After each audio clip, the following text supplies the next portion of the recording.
Hello. Back with more Vampyr. Even though they don't exist. And I'm looting. Stealing hospital supplies. Perfectly legal.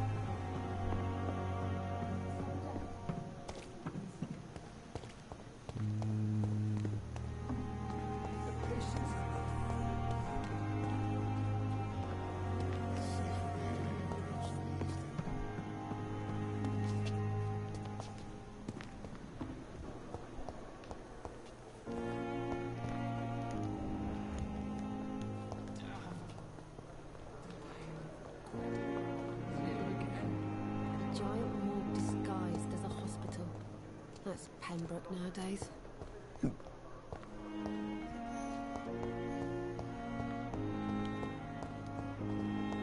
I wish I could be sick again.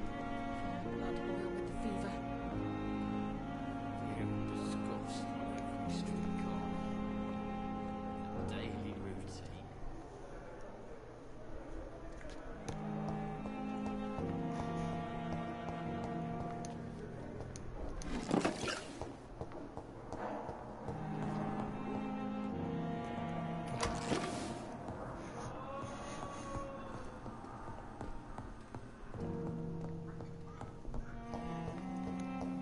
I'm just gonna loot the entire hospital.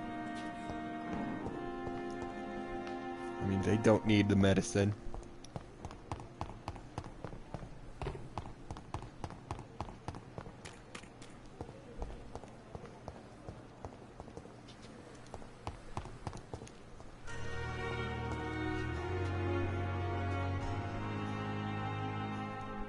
They left the lights on.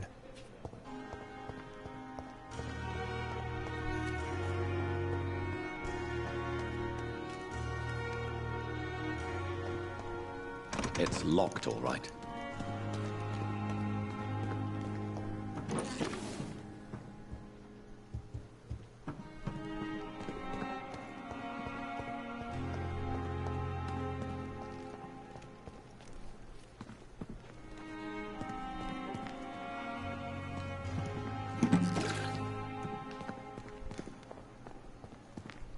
To be honest, I'm not even sure what half of these items are.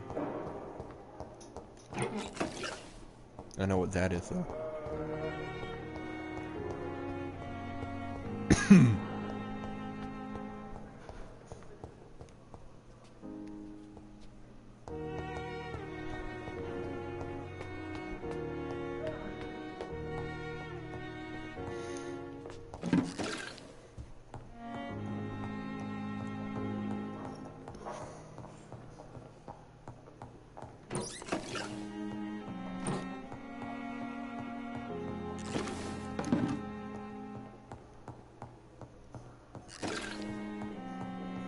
It's locked.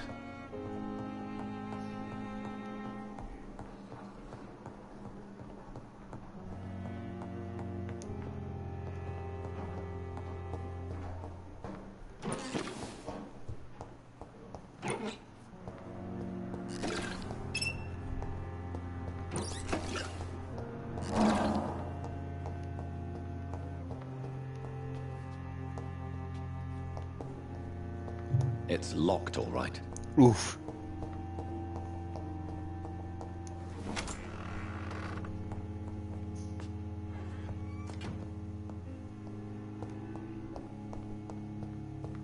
The flower's dying. It needs water.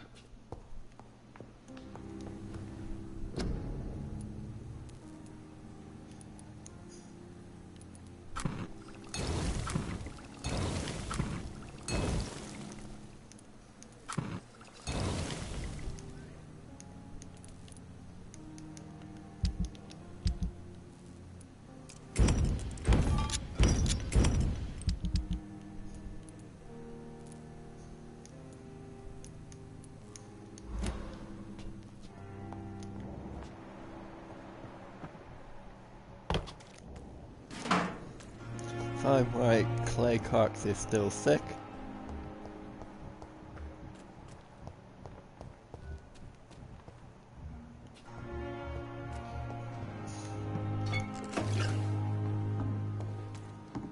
When I get back, I'll have a word with Tom. He's really pissed me off this time. What's that doing?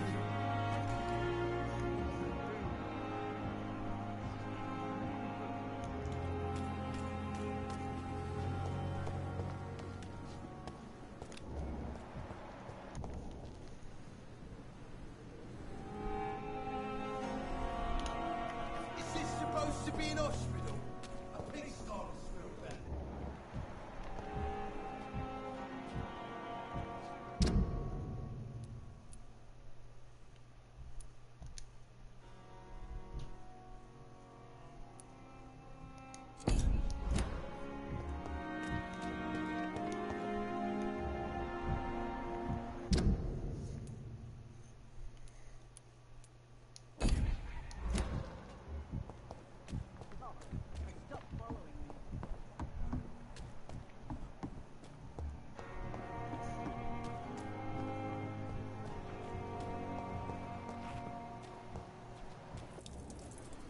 Good evening, Mr. Cox. Dr. Reed, still working at night, I see.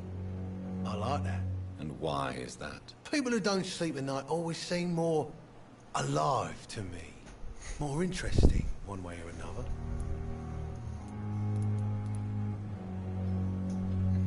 You're lucky to be alive, Mr. Cox. I hope you're starting to take better care of yourself. This place is full of sickness and decay. How could I get better in such a dump? You almost missed the interesting part. Consider yourself lucky that I'm treating all of my patients equally. But don't push your luck. Don't play the innocent with me. I'm sure you have good reasons to act this way. And also weaknesses that can be exploited. I'm like twice your height. You're like a gnome, a leprechaun. Do you ever think about that poor fellow I saw you push in the water? The wound he gave me will make sure I don't forget him. Still fucking hurts. Boss had cut me good. That man was determined to murder you. You almost died. What a surprise. The first time I met him, he nearly shit himself. Fucking coward. I guess revenge gives you balls. What did he want? Revenge? I recently had to kill his brother. Poor arsehole thought it would be easy to return the favour. Only the strongest survive, then? Survival at all costs. Is that all you think about? I'm the toughest bastard you'll ever meet, Dr. Reed. And I don't give a fuck what you think of me. He's still short. How is your hospitalization going, Mr. Cox? This is a shitty place with shitty staff. As long as I'm treated alright, I'll be fine. What's wrong with the Pembroke staff? That bastard you sent to bring me here, Milton. I thought he was going to break all my bones before I reached my bed. I see. Any other smart comments? The nurses aren't too ugly. Especially that foxy one, Nurse Crane. Pretty brunette, tough attitude, all like that.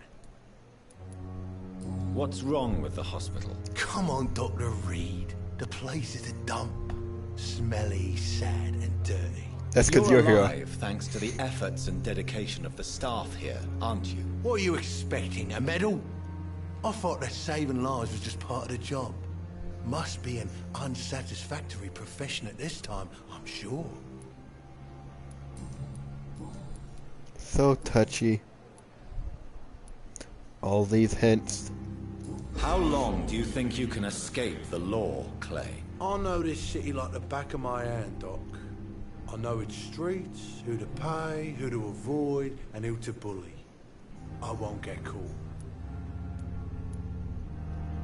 We can't escape the consequences of our actions. The past catches up with us in the end. I ain't afraid of death. I don't hide who I am. I live my life honestly, which is more than I could say for most folks. And who are you, then? I'm the leader of the Wet Boot Boys. One day I'll leave this shitty place and punch in the face all who thought I would not come back. The Wet Boot Boys still sound like a dumb name. What can you tell me about your marriage, Clay? Marriage is the sweetest cage, they say. Well, I found myself locked in one with a wild animal. You mean your wife keeps you on your toes? No, I mean, we both have claws and we both love to bite. Oof. Am I right to assume your wife's letter pissed you off, Clay? I was so mad, I threw away the knife she got me when we got married. Your wife gave you a knife as a wedding present. That knife has always been my lucky charm.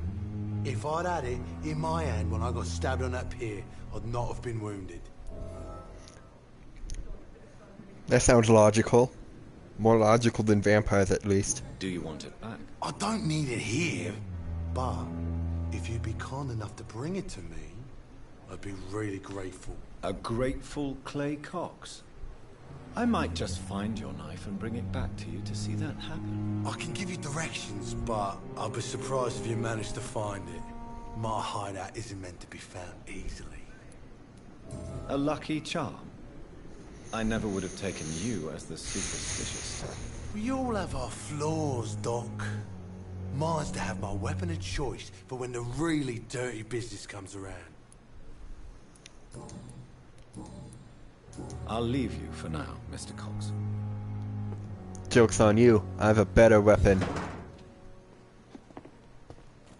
It's in my room. And it's a sword.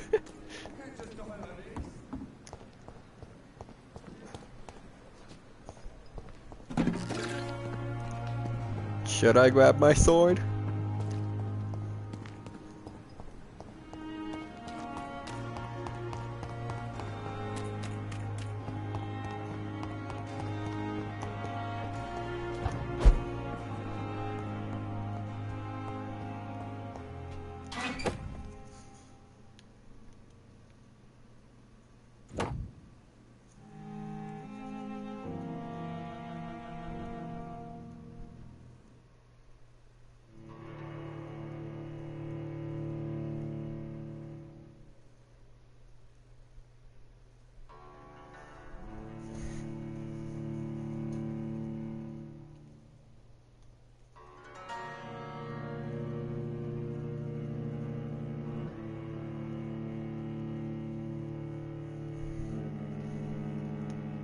Don't mind me, I'm getting dressed.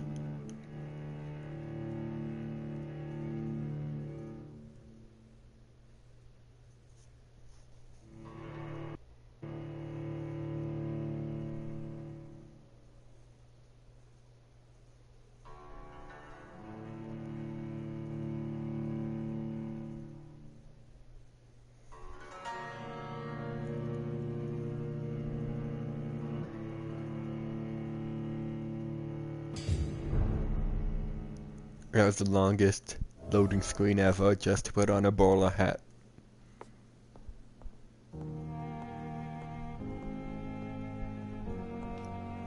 See, I'm fashionable again.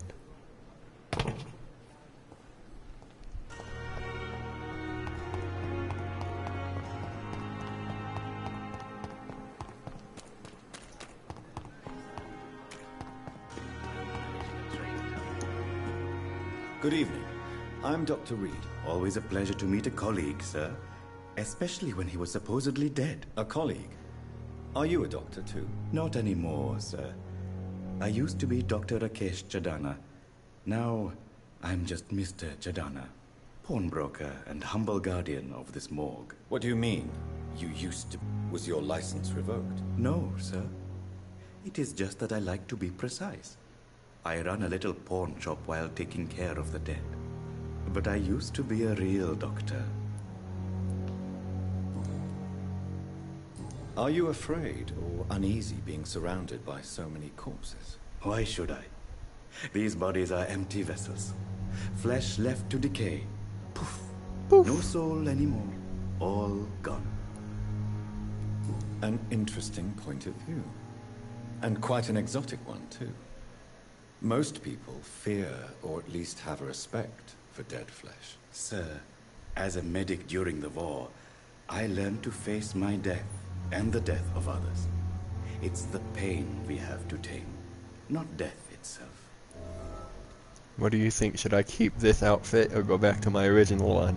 How did you get this job? After I left the army, I worked as an undertaker down by the docks. A dangerous place with many an unpleasant business there. Milton Hooks helped me get a job here. Have we met before? I don't think so, sir. Why? When we first talked, you said you were glad to meet me since I was reported dead. Funny story, sir. Your sister came here a few nights ago. You were missing, and she was looking for your body. She must be very relieved now. Do you work here alone? Yes, very easy work, sir. All I have to do is watch a few bodies. The situation was very different when the main morgue was still open. Why do you have to watch these bodies? Because these poor fellows have no names. We keep them in case someone comes looking for the missing. Sadly, very rarely happens. Why close the hospital's main morgue? It was for sanitary reasons after the beginning of the epidemic. Cadavers had to be moved to the nearest mass grave. Tell me the truth about your appointment as a medic during the war, Rakesh. The regiment administration appointed me by mistake. I had to learn the job on the spot, sir. Very hard, sir, but I rose to the challenge. Do you realize how many soldiers died because of that decision? You should have refused. Yes, sir. I swear I did, sir. But no one listened. When the first wounded arrived, I had to do what I could. It is an unbelievable story, Mr. Chidana. It was a time beyond belief, Dr. Reed. But I'm happy not to deal with the wounded. I prefer caring for the dead now. You can't impersonate a doctor. You can't improvise a medical education. People could die at your hands. You're absolutely right, sir. But as a field surgeon, it was more like being a butcher. Do you believe you have really helped these people? My ratings were within the averages of the regiment. I saved lives, Dr. Reed. Does that not say enough about triage and war surgery? A pawnbroker? I expect you get all types of people here. Yes, sir. All kind of people. For I sell all kind of goods. Who comes here to trade with you? It's very unhygienic, even unsafe. Diseases can spread. For the customers, for the hospital. I'm very cautious, sir. I've been a doctor, remember? And all my clients are good people.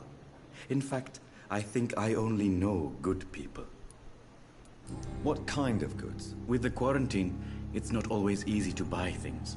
So I trade, I exchange. Some people sell, some others buy. I like to help. How dare you steal from the dead, Rakesh? Is that what your pawnbrokers is really about? These people are dead, sir. What they possessed could be useful for the living. And I'm sure they would agree if they could speak.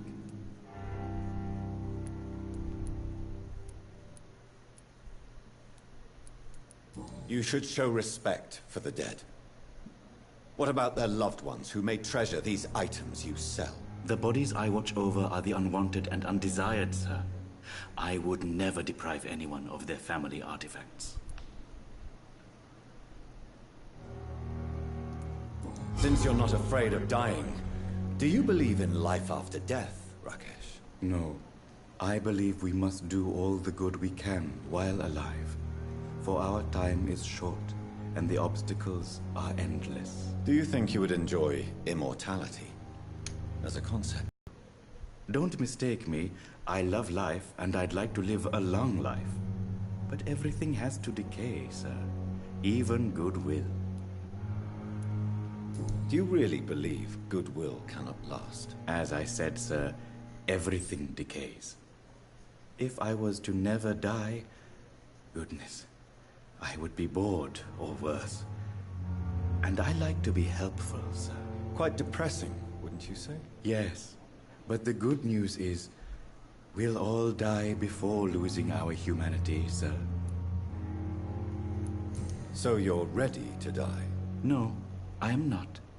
I don't fear death, for I won't see it. What troubles me is the pain my death will inflict to those I know. You're a wise man, Mr. Chidana. No, Dr. Reed. I am a foolish man. But I like to think otherwise.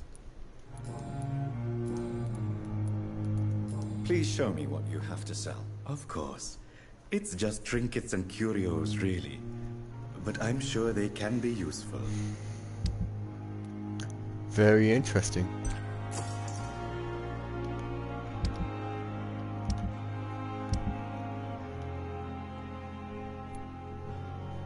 Tomorrow, more bodies will arrive and then sadly depart. I'm managing a train tunnel. Time to continue the main story.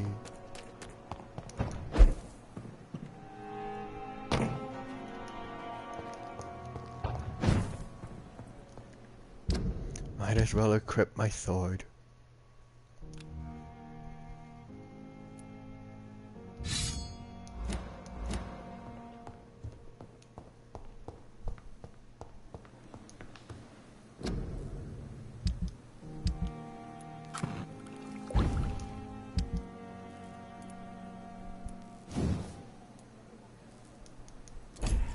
Never mind, we're sticking with the saw.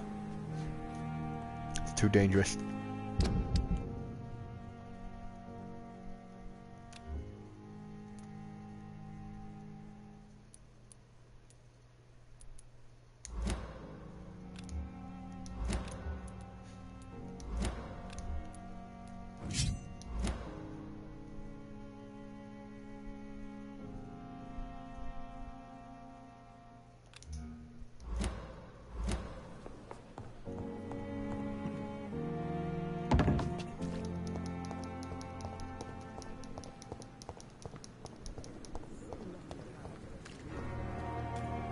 Loot. Ah, yes, opium. I wish I could say the same for the others. You look exhausted. You're pushing yourself too hard. No, you look healthy. They're the burdens of this hospital alone. Perhaps I should have considered the offer from that Cadigan fella.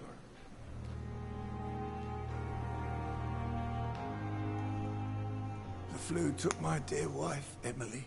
I take comfort knowing we'll soon be together again. Mr. Rainfield, that's no way to talk. You're in good hands here, and we'll be up again soon enough.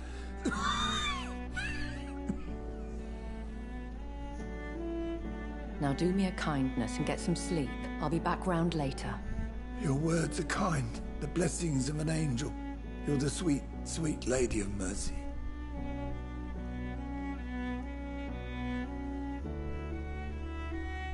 Good evening, Dr. Reed. It's a pleasure to see you again. You seem surprised.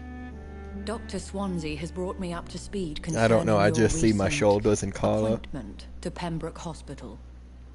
You're a vamp. The lady who saved me that night, before vanishing into thin air. I remember you from the pub with Dr. Swansea. Indeed. Allow me to introduce myself formally this time. My name is Lady Ashbury. First name lady. I remember you well, in spite of the brevity of our encounter. So it seems our Dr. Swansea does indeed have a fascination for creatures of our constitution. Dr. Swansea is a remarkable man. Dedicated, one might say, obstinate. He spent years compiling our bestiary. I hope you're more disposed to answer my questions now. You must have countless questions, but our rather urgent matter first. Swansea has explained. My cover, if you prefer, has been compromised. Have any of the patients given you trouble? These poor souls have so little left to live for. I do my best to ease their pain. Must suck not having a good beard like me. The world would be a better place if it were cared for by women like you. You make me blush. I am simply a necessary evil. Pardon my boldness, your ladyship, but I have questions concerning this condition we share. As a newborn, your hunger for answers is rivaled only by your thirst for blood. I'm not that But the thirsty. questions need wait. I'm a scientist. My trade is in the deciphering of mysteries, and I need information to feed my mind. I will gladly answer every question you have, but first, prove yourself capable of resolving my predicament without eating the culprit. Huh? Why would I eat someone? That makes no sense. Dr. Swansea has commissioned me to be your agent in this matter. You could start by explaining what's amiss. These past insufferable weeks, I've been the victim of extortion. I've made a first payment, but the blackmailer grows greedy. I must refuse his most recent demands. What are your expectations? Please be precise. As the newly appointed surgeon of this hospital, you are in an excellent position to ask innocent questions and deftly learn the identity of my blackmailer.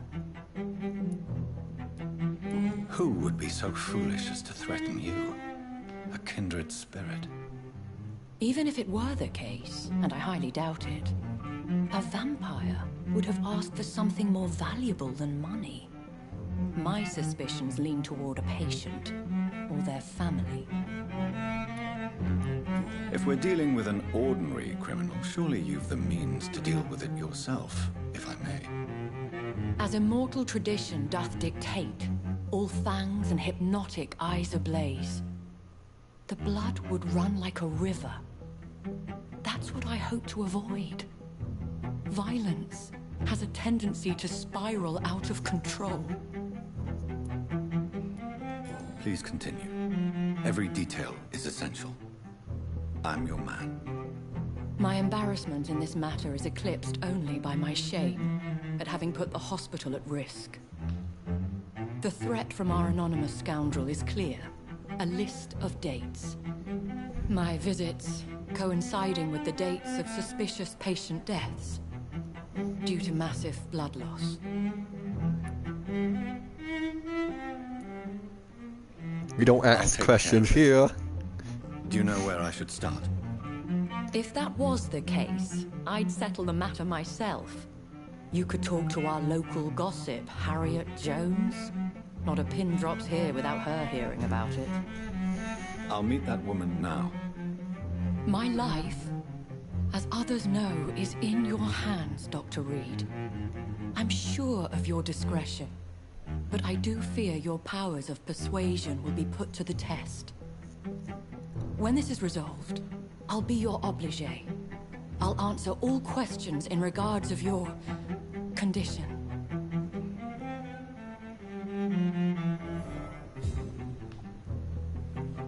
Good thing.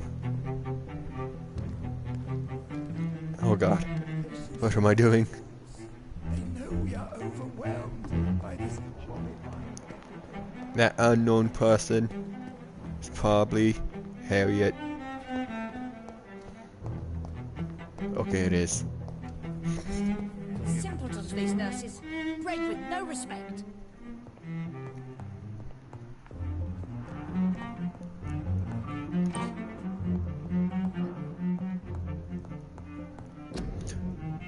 Sappho.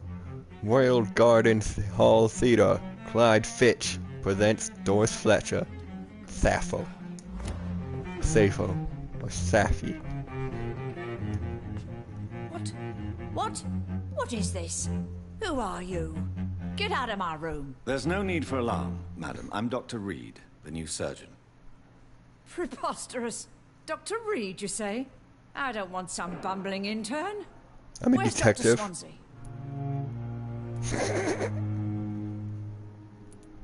Dr. Swansea is quite busy, and I need you to help me get acclimated. I have many questions. How brave. Threatening an old defenseless What? woman. You know how long I've been a patient here? You've picked the wrong fight. I'm Harriet Jones. Harriet Jones? Indeed. I've been meaning to have a chat with you.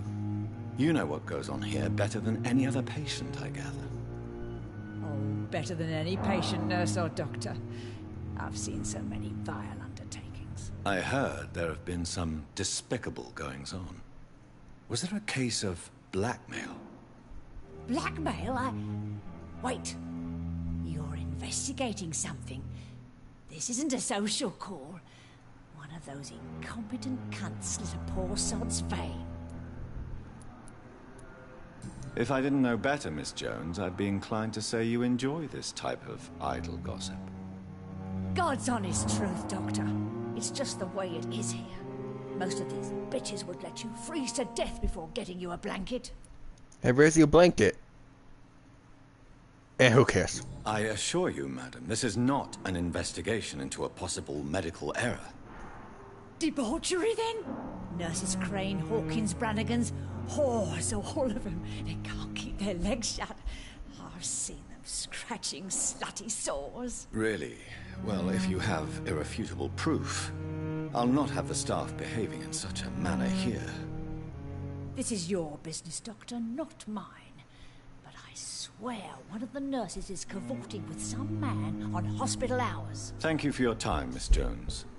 You've given me something to go on. See you on the next round. And by next round, never. I'm never talking to you again. You're not getting your blanket either. The patients and staff might know something. I'll start my investigation with them.